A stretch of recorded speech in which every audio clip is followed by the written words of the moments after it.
I'm Mike and welcome to Scoutadelic. Now this month is all about back together, so going back to the hall or Zoom calls or whatever, and we're also going back to certain amazing skills that I did obviously throughout nearly 5 years of Scoutadelic now, and this one comes from episode 20, which is all about going outdoors. And it's about finding objects if you're really cool at it, and it's geocaching. So here we go. So how are you? Yeah, very well. Good. You are possibly my first co-host that has actually contacted me via email. Well, there you go. So how does it feel? Special. So as you know, because you're a huge fan, you're supposed to teach me a scouting skill. I'm assuming that I've got my backpack on for a reason. So what are you going to teach me? Today, we and you guys are going to come along as well to do a little bit of geocaching. Geocaching, okay. Right, so what do we need for geocaching to start with? You seem all set. Oh, thank you. Dressed appropriately, and we did a little GPS, which I have one. Okay. Oh, brilliant. What if you don't have GPS? Well, there is an option to do it on a phone if you have a smartphone. Right, okay. But you will need something that you can track where you're located. Right, okay. All right, well, here's our journey.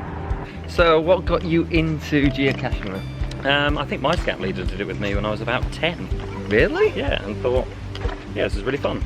So if a group wants to purchase one, where can they, how much are they looking at roughly? It's about £30 or £40 at the moment if you go with the model that I've got. Okay. The more expensive you go, the more maps and things you can have on the screen. But with this, it does exactly what you need. Okay, and then obviously if you can't afford it, most people have mobile phones that they can download the app, so... It's a free app, geocaching. How do you know where to go? What's the first things that we need to do before we actually start setting off? Before we move on our trip, you have to acquire satellites. So right, okay. GPS uses satellites to track exactly where you are, and we need a few of those tracking us before we can work out where we're going to go. Right, and then also, how do we know where these geocaches are? So you go on geocaching.com, the website, and you sign up, it's free, and then it allows you to take the different locations by north and west, so latitude and longitude, and you type them into here,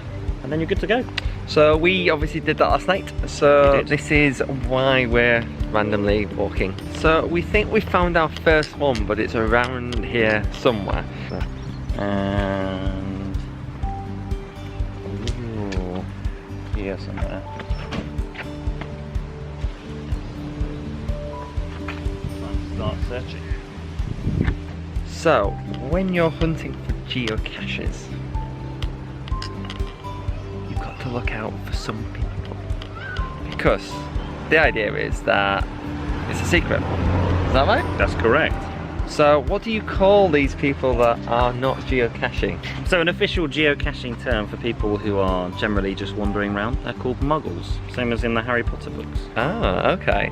So when you find one, you've got to make sure that obviously you do it slyly so no one knows. And we found our first one. So here we have our first little geocache. Inside we've got our little book where we sign our names, so we found it. We can write Scoutadelic in here. Okay. And somebody has left some little sticky bookmarks as a trade, maybe. Oh, okay. So maybe we'll take these. Yep, and trade them for a Scoutadelic wristband. Sounds fair to me. Yeah, okay. So what's with the trading and the books? So what is that all about then? So every single cache has some sort of log, so you can sign, say you found it. Right, okay. And you can also log that on the geocaching website. Right. And most caches, if they're a little bit bigger, also have some little tradable items. Oh. So somebody has left us something to trade. Well, I think it covers all ages. It just depends what kind of geocaching you're going to do. If it was beavers, you might do some geocaching within the context of your own sort of group hall.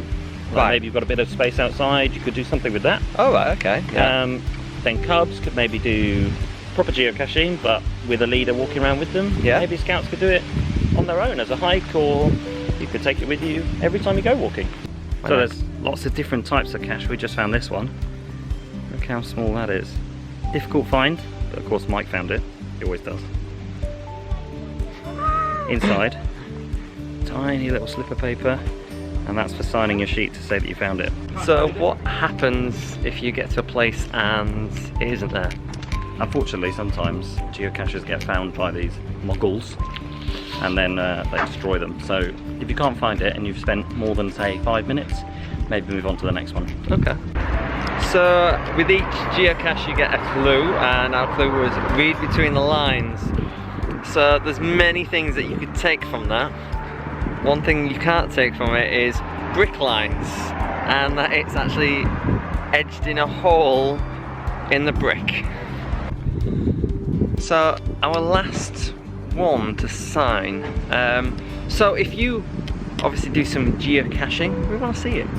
So don't obviously spoil it for anyone by saying, oh, by the way, it's beyond there or whatever.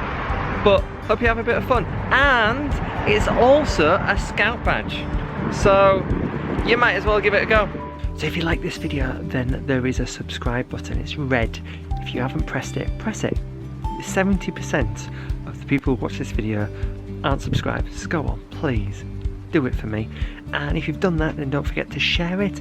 And if you've done that, then give this a big thumbs up. And I'll see you again soon when it's not raining.